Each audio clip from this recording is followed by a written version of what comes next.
Se në politik nuk ka një profesion caktuar. Si? Që do të thotë mund të jesh edhe komedian, por mund të jesh një politikan. Tjetër, nuk i heqin vlerat. Problemi është tani që... Dhe nëse do kishte një profesion për politikën, pastaj kush do ishte ajo? Kjo është pyetja. Në Shqipëri nuk ka, po në botë zakonisht ka profesion. Politika është profesion. Pavarësisht se nga hynë.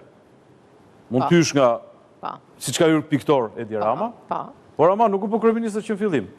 Siç ka hyrë doktor Sali Berisha, ka hyrë Ilir Meta, nuk e di sa kishte profesion, po nuk do të thotë që ti... Ilir Meta ka qenë për shkenca politike, tamam, për shkenca ekonomike politike. Por në rastin, nëse doni ta shtjellojmë këtë pjesën e komedianit, unë them që u bë komedi, për një arsye shumë thjeshtë.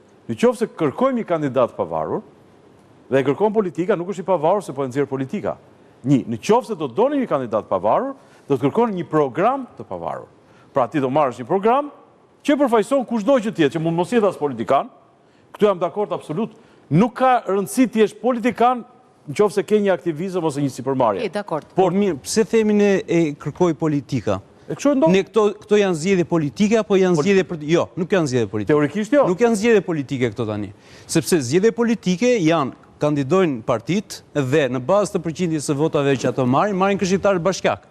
Aty e matë forcën partia, ndërsa ai që zgjidhet kryetar bashkie jemi magjoritar, ne zgjidhim personin këtu, zgjidhim administratorin që s'ka lidhje partia. Asnjë parti s'ka guximin me dal.